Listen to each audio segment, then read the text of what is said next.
Now proceed tayo sa American colonization. So these are the important events during the American colonization. Kanina, important events during the Spanish colonization. Now, important events during the American colonization.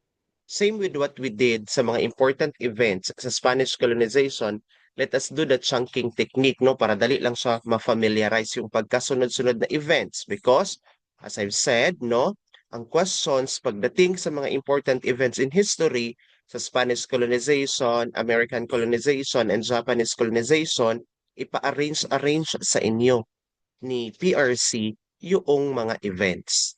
Sige, start tayo with the first event. Yung first event, US declared war against Spain. Again, ano yung first event? US declared war against Spain. Bakit pala nag-declare ng war ang US against Spain? Because the battleship of US, which is named as Battleship Maine, doon sa Havana Harbor, it sank or it sank. And US believe it was the doing of the Spaniards. Kaya nag-declare ng war ang US against Spain kasi yung battleship nila no, sinira ng mga Espanyol kaya lumubog. So what's the first event?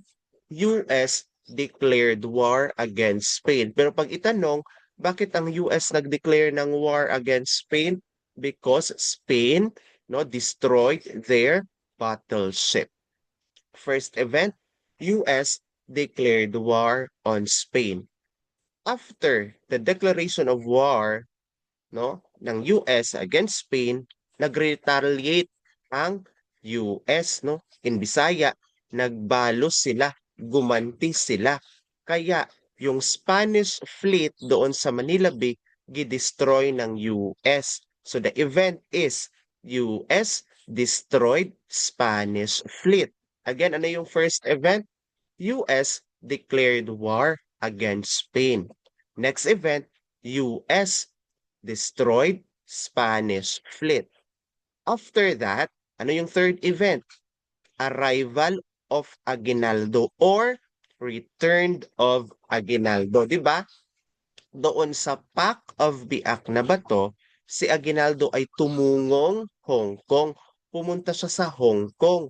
By the time that the Americans declared war against Spain, si Aguinaldo nabuhayan ng loob to fight again. Kaya bumalik siya sa Pilipinas. Kasi feel niya may kasama na siya no, na lumaban against the Spaniards. So ano yung first three events? US declared war on Spain. US destroyed Spanish fleet. Then returned or arrival of Aguinaldo. If itanong bakit nag-declare ng war si US against Spain, sinira ng mga Espanyol ang kanilang battleship. Ulitin natin ang tatlong events pagkasunod-sunod. US declared war against Spain, US destroyed Spanish fleet, arrival or return of Aguinaldo. Ano yung sumunod pagkatapos bumalik si Aguinaldo? Aguinaldo declared dictatorial government. Again, Aguinaldo declared dictatorial government. No? Iniwan niya ang Pilipinas doon sa Pact of Biak na bato. Lumipad ng Hong Kong tapos biglang bumalik, no? So may mga tao talaga na ganyan, 'di ba? Iiwan ka bigla-bigla, ipaglalaban ka, tapos iiwan ka bigla-bigla, tapos babalik din ng bigla-bigla. Tapos no magdidesisyon no, for you.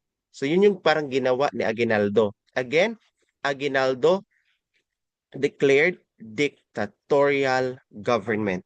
Ano yung unang event? Aguinaldo declared dictatorial government. Next, Aguinaldo proclaimed independence. That's the second event for this chunk. The first event for this chunk, Aguinaldo declared dictatorial government.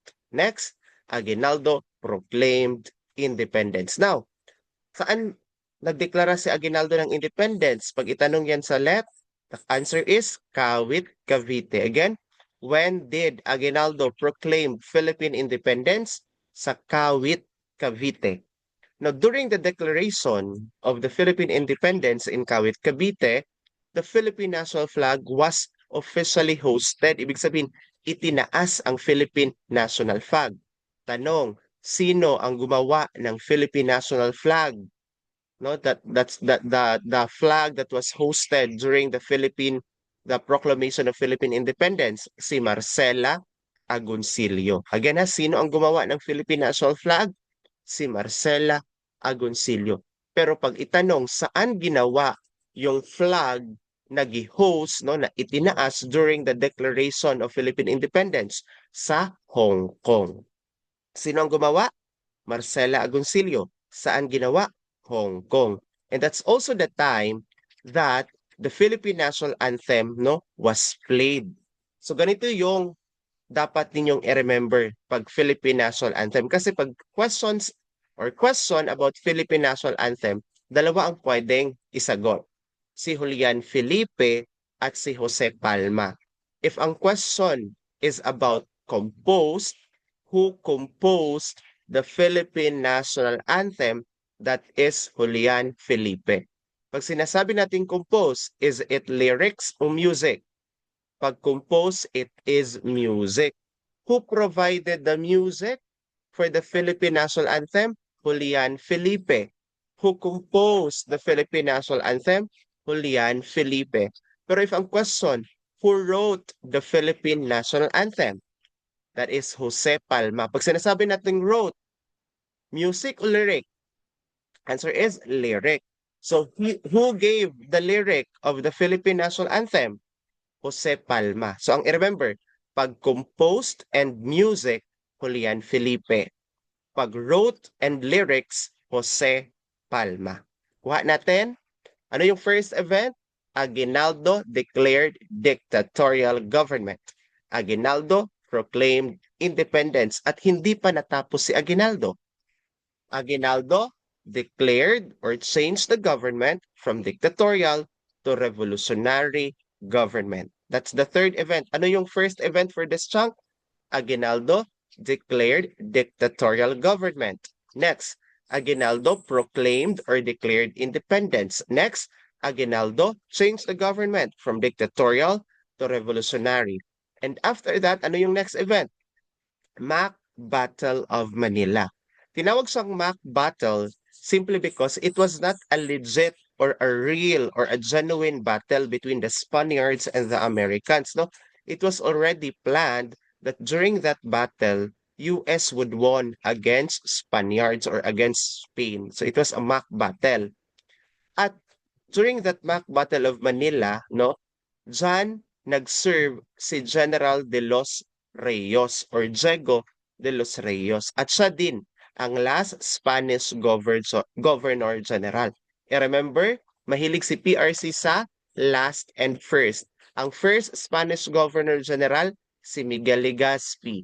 Ang last Spanish Governor General, Diego de los Reyes. Kuha natin, but the event for this one, Mock Battle of Manila. Sige daw, for this chunk, we have 4 events. Ano yung una? Aguinaldo declared dictatorial government. Sunod, Aguinaldo proclaimed independence. Ano ang sunod?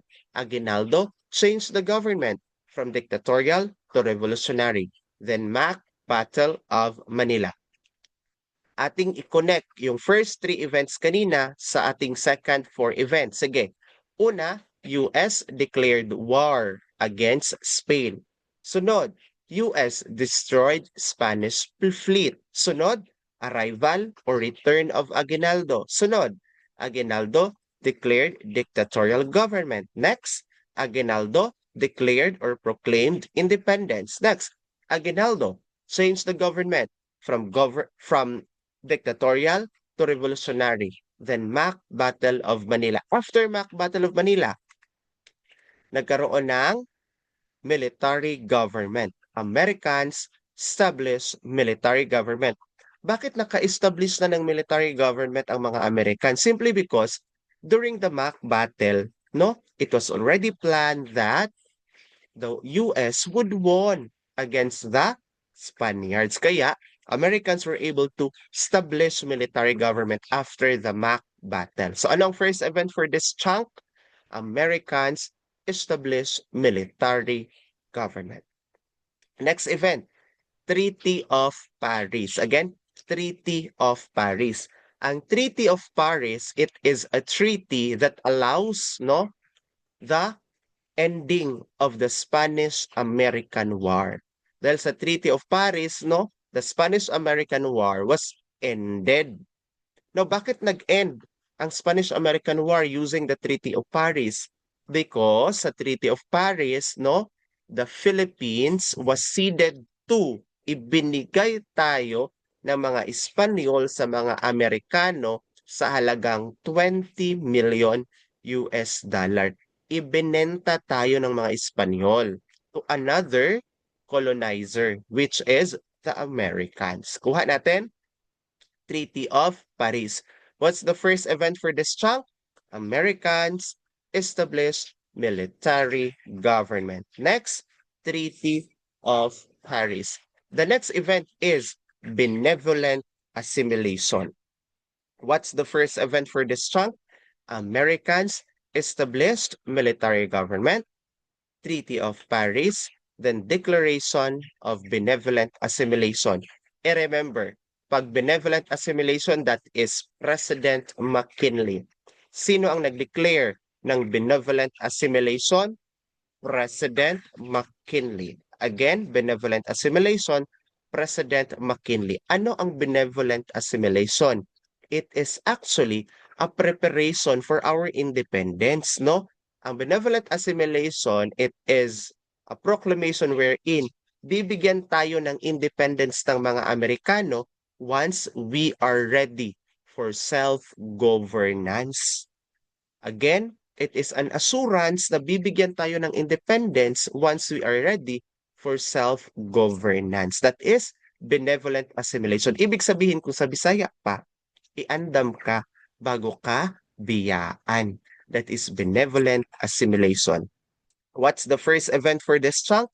Americans establish military government, Treaty of Paris, then lastly, benevolent assimilation. I-connect natin ang 10 events sa American colonization. First, US declared war against Spain.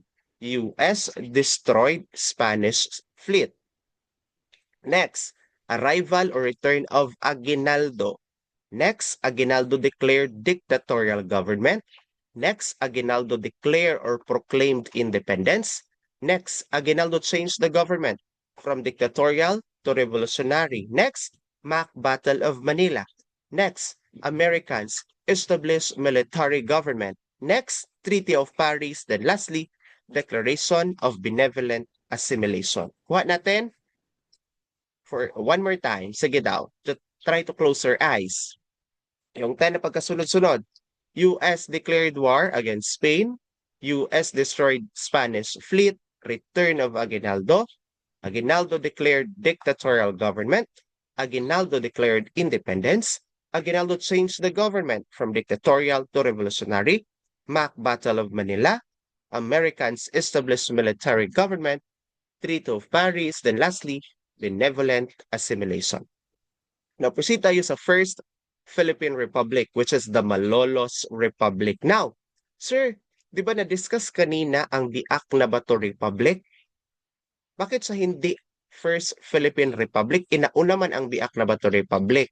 Ang Biak na Bato Republic, mayroon siyang kapares na Biak na Bato Constitution. And the Biak na Bato Constitution was just simply copied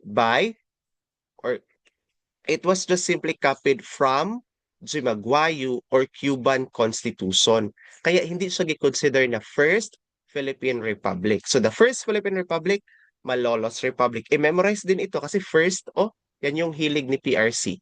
First Philippine Republic, Malolos Republic. And mayroon tayong mga tao-tao na kailangan i-memorize. Ito yun siya. Pag Malolos Congress, Pedro Paterno. Si Pedro Paterno ang first president of the Malolos Congress. Again, pag Malolos Congress, first president, Pedro Paterno. Sa Malolos Constitution, Felipe Calderon. Siya ang nanguna sa paggawa or pagsulat ng Malolos Constitution. Malolos Republic, ang tao na i-remember, Emilio Aguinaldo. Siya ang first president sa Malolos Republic. First and only president sa Malolos Republic. Pag Malolos Congress, Pedro Paterno. Pag Malolos Constitution, Felipe Calderon. Pag Malolos Republic, Emilio Aguinaldo. Kuha natin? Now, even though nag-declare si President McKinley ng benevolent assimilation, na bibigyan tayo ng independence eventually, pag ready na tayo for self-governance, nagkaroon pa rin ng hindi pagkakaunawaan, no? Ang mga Pilipino at ang mga Amerikano. And that is the precursor, kaya nagkaroon ng Philippine-American War. To be specific, yung pagbaril ni William Grayson sa isang Filipino soldier. Yun yung naging mitsa, yun yung naging reason bakit nagkaroon ng Philippine-American War. So pag itanong sa LET, ano ang dahilan? What was the reason of the Philippine-American War? It was the shooting incident, no, between William Grayson and a Filipino soldier. Binaril ni William Grayson, isang American soldier, no?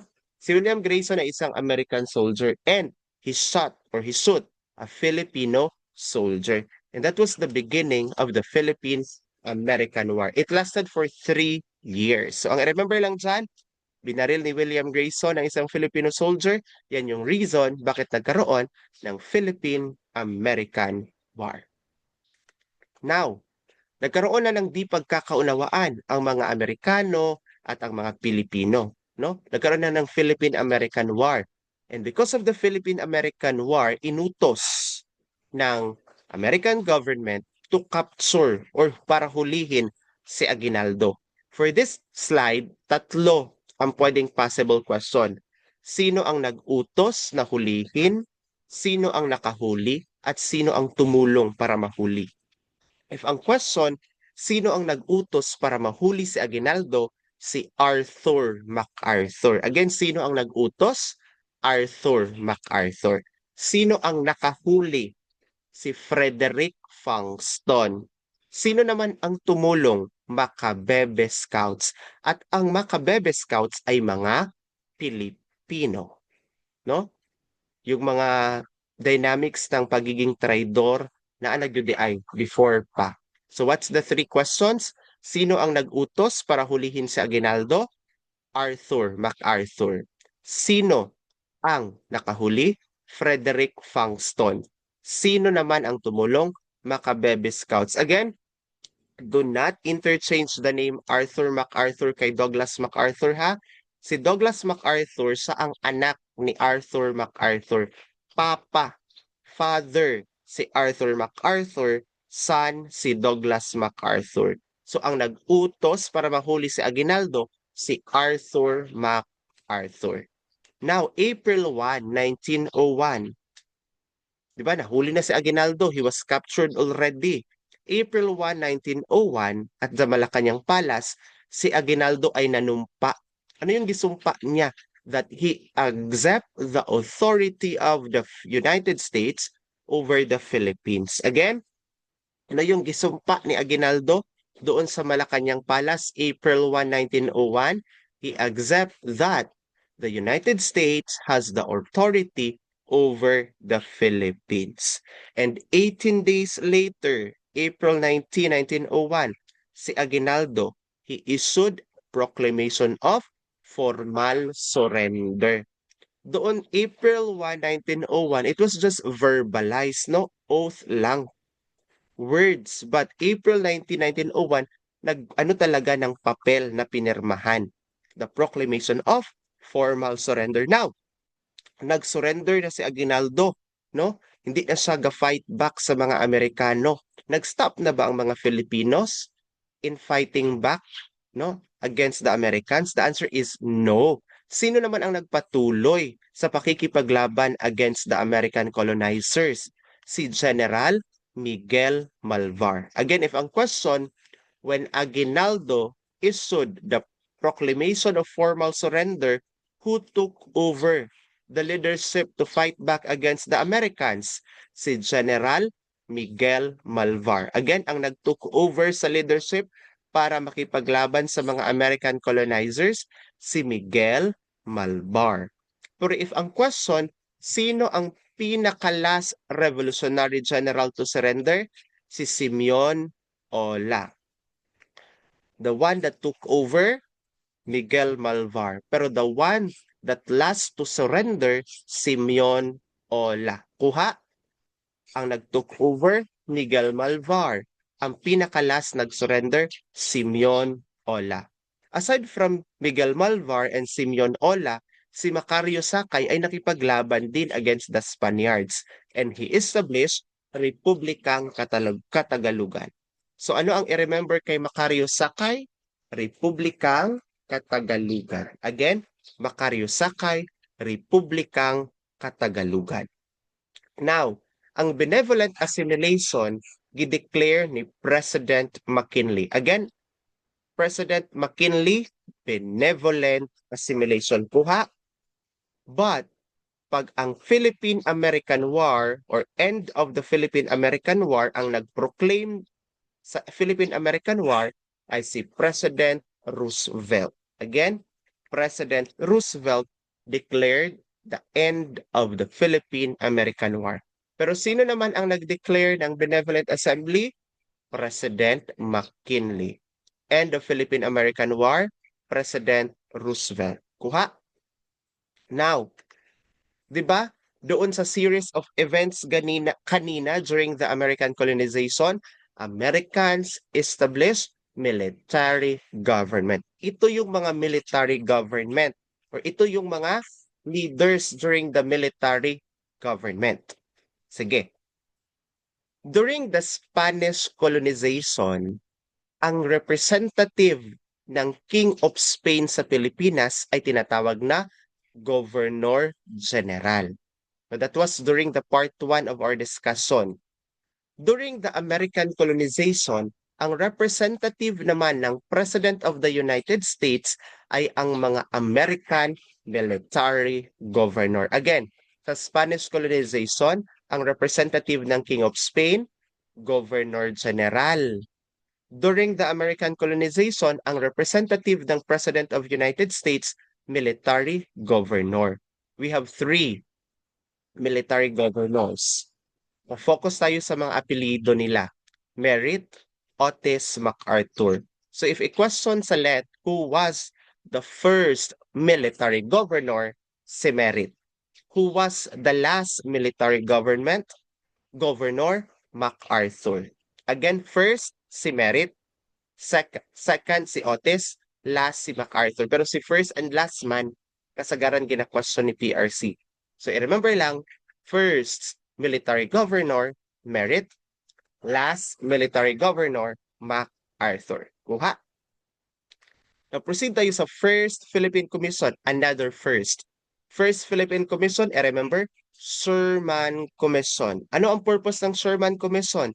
To investigate the condition of the Philippines and make recommendation. Diba? Gi-declare ni President McKinley ang benevolent assimilation. Na pag ready na tayo for self-governance, bibigyan na tayo ng independence. Kaya, ang First Philippine Commission, which is the Sherman Commission, gi-investigate nila yung ating current condition at nagkaroon sila ng recommendation kung kaya na ba natin or hindi pa. So remember, he asked during the let, what is the First Philippine Commission? The Sherman Commission. If itanong, what is the job or the role of the Sherman Commission? To check if the Philippines is ready for self-governance or to investigate the condition of the Philippines. Now, proceed tayo sa Second Philippine Commission, which is the Taft Commission. First Philippine Commission, Sherman Commission. Ang Second Philippine Commission is the Taft Commission. Ang Taft Commission, ang main task niya is to establish a civil government. So dahil nagkaroon ng Taft Commission, nagkaroon ng civil government. So tapos na yung military government, nagkaroon na ng civil government. So balikan natin si military government. Sino ang first military governor? Si Merritt. Sino naman ang last? Si MacArthur. Punta tayo sa civil governors. Ang first civil governor, si Taft. Ang last, si Murphy. Kuha? Last civil governor, Murphy. First civil governor, Taft. Kuha natin? Pag military governor, ang first, si Merritt. Ang last, si MacArthur.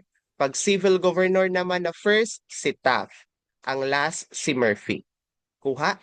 Now, proceed tayo sa Philippine Commission. Ang Philippine Commission ay isang law-making body. Ano-ano ang mga batas na naipasa ng Philippine Commission? First, we have the Organic Act of 1902 or the Cooper Act. Ang i-remember lang sa Organic Act of 1902 and Cooper Act, the clue, Philippine Assembly. Dahil sa Cooper Act or Organic Act of 1902, na itatag ang Philippine Assembly. Kuha? Because of the Cooper Act and the Organic Act na itatag ang Philippine Assembly. Another thing, dahil din sa Organic Act or Cooper Act, nagkaroon tayo ng representation doon sa US Congress, something na hindi natin na-experience during the Spanish colonization. Wala tayong representation doon sa Spanish government, doon sa Spanish Cortes. Pero during the American colonization, mayroon tayong representation. That is because of the Cooper Act. Sino man ang ating two resident commissioners as our representative doon sa US Congress? Si Pablo Ocampo and Benito Ligarda. Again, Pablo Ocampo and Benito Ligarda. Kuha? Now, even though the Americans, no, in every promise na binigay nila sa atin, ginatupad talaga nila, nagkaroon din ng period of suppressed nationalism, no? Nagkaroon gani ng Philippine-American War, di ba? Magkaroon din ng period of suppressed nationalism. When we say suppressed nationalism, mayroong mga pagkakataon that the Filipinos were not able to fight for our country, were not able to celebrate our core as a nation. At nagkaroon ng mga batas, no, that suppress our nationalism. And these are the laws. First, we have the flag law. Ano itong flag law? Very simple. Bawal i-display ang Filipino flag. That's it, flag law. We have sedition law. Ano naman ang sedition law? Bawal ka mag-advocate ng separation from the United States. Bawal ka mag-encourage ng kapwa Pilipino, no, na mag-alsa against the Americans. That is sedition law. We also have Brigandage Act. Ang Brigandage Act, bawal ka to be part of a bandidong grupo or armed band. For example, NPA. That is Brigandage Act. So tatlong batas ang i-remember. Ano yung mga batas that suppress our nationalism? Flag law, sedition law, and Brigandage Act. Kuha natin. Proceed tayo sa first political party o i-remember. First political party in the Philippines, Federal Party. Buhay pa rin siya hanggang ngayon. Then, di ba we have the Philippine Commission, the Sherman and the Taft Commission, sa yung upper house. We also have Philippine Assembly out of the Cooper Act. So naman ang lower house. Again, pag Philippine Commission, upper house. Pag Philippine Assembly, lower house. I-connect natin siya sa current status quo ng ating Philippine government. Ang upper house, siya ang House of Senate. Ang lower house, siya ang House of Representatives. Kuha natin. Philippine Commission, upper house, House of Senate today. Philippine Assembly, lower house, House of Representatives today. Ang first Speaker of the House or the Philippine Assembly, again, first Speaker of the Philippine Assembly, Sergio Osmeña. First Majority Floor Leader, Manuel L. Quezon. Now, Question, sino ang mga leader ng Philippine Commission? Mga Americans. Leader naman ng Philippine Assembly, mga Pilipino. Kuha, pag Philippine Commission, leader dyan, mga Americans. Philippine Assembly, Filipino. And dahil sa Philippine Assembly, nagkaroon ng pinakaunang legislation or pinakaunang batas.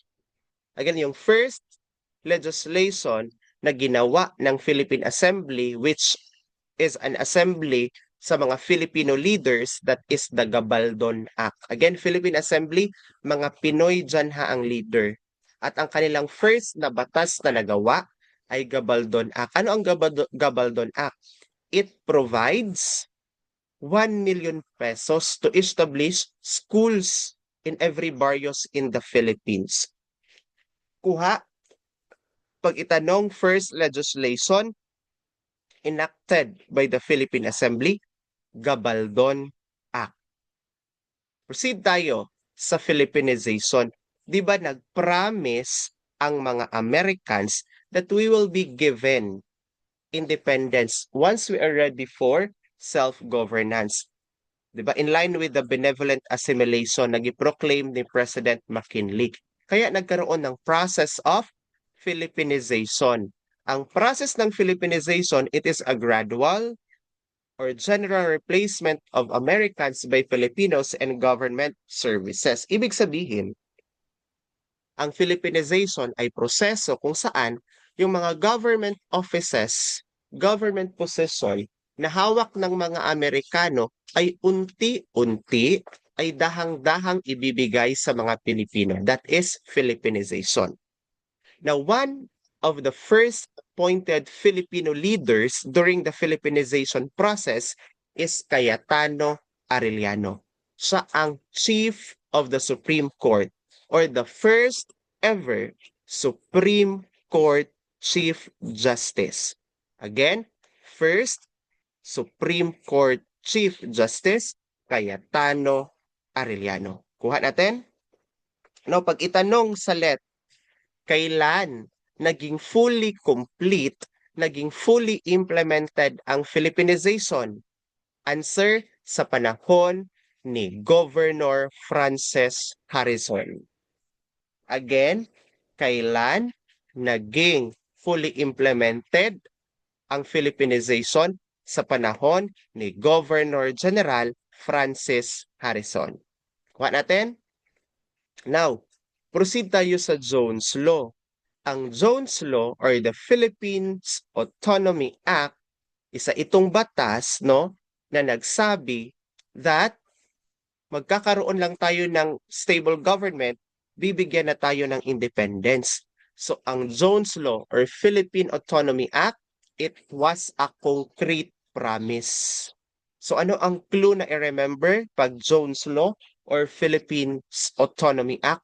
Concrete promise of the Americans that once we have a stable government, once we are ready for self-governance, bibigyan na tayo ng kalayaan or independence. Kuha, ano ang clue i-remember pag Jones Law or Philippines Autonomy Act? Concrete promise. Now, while in transition, di ba, nagkaroon ng Philippinization, civil government, no, to train us to become sufficient pagdating sa self-governance, nagkaroon din ng problem along the way kasi nagkaroon ng lack of cooperation, no? Hindi nakipag-cooperate ang mga Pilipino sa mga Amerikano, kaya nagkaroon ng cabinet crisis. Question. There are two possible questions on this slide. First possible question, what was the reason of the cabinet crisis? Answer, lack of cooperation. Second possible question, when was cabinet crisis happen? It was during the tenure of Governor Wood. Again, what was the reason of cabinet crisis? Lack of cooperation. When did it happen? During the tenure of Governor Wood. Dali lang din siya i-remember. To be able to create a cabinet, kailangan natin ng wood. Kaya, kailan nangyari ang cabinet crisis? During the term of Governor Wood. Kuha natin. Now, di ba, we are promised by the Americans that we will be given independence once we are ready for self-governance, no? Ready na tayo na i-govern ang ating sariling bansa. Kaya si President Harding, gipadala niya ang Wood-Forbes Mission o tatlong presidente na ng Amerika ang nabanggit. Pag benevolent assimilation, President McKinley. Pag end of the Philippine-American War, President Roosevelt. Pero pag Wood-Forbes Mission, President Harding. Now, ano itong Wood-Forbes Mission? Ang Wood-Forbes Mission, it was tasked to check the condition of the Philippines if we are ready na for self-governance. At ang nakita ng Wood-Forbes Mission, hindi pa tayo ready for self-governance. Ano nakita ng Wood-Forbes Mission? Hindi pa tayo ready for self-governance. Now, proceed tayo sa Act number 74. Sa Act number 74, no, ito yung batas na nag-establish ng public school system sa Pilipinas. Kuha natin, dali lang yan sa Act number 74, establish the public school system in the Philippines. Again, Act number 74, establish the public school system in the Philippines. In line with Act number 74, dahil mayroon ng public school system sa Philippines, nangangailangan na din ng teachers. So the group of teachers who came from the America to the Philippines are Thomasites. Again, the group of teachers who came from America who arrived here in the Philippines are called Thomasites. Pero pag itanong gani who were the first teachers during the American colonization, ang sagot dyan, American soldiers. Again, who were the first teachers during the American colonization? Ang answer, American soldier. Pero if ang question, who or what was the name of the group of teachers who came from America going to the Philippines? Thomasites yan sila. Kuha? Now, during the Spanish colonization, yung mga middle-class Filipinos na nakapag-aral doon sa Espanya or sa Europe, tawag sa kanila, ilustrados. During naman the American colonization, yung mga Pilipino na nakapag-aral doon sa Amerika, ang tawag sa kanila, pensionados. Kuha natin, pag Spanish colonization, ilustrados. Pag American, pensionados. Now, proceed tayo sa Hawe-Hawes Cutting Act. Ang i-remember lang pag Hari-Hawes Cutting Act yung taon, 12 years. Again, pag makita gani sa question na 12 years, Hari-Hawes Cutting Act yan siya. Bibigyan tayo ng independence after 12 years, Hari-Hawes Cutting Act. How about Tidings McDuffie Law? Ang Tidings McDuffie Law naman or Independence Law, 10 years. Again, 10 years. Pag 12 years, Hari-Hawes Cutting Act. Pag 10 years, Tidings McDuffie Law. Sa Tidings McDuffie Law din, gi-specify anong date tayo bibigyan ng independence.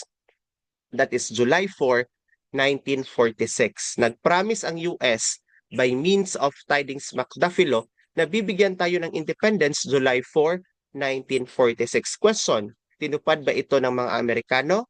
The answer is yes. Tinupad ito ng mga Amerikano. We were given independence July 4, 1946. Kuha natin.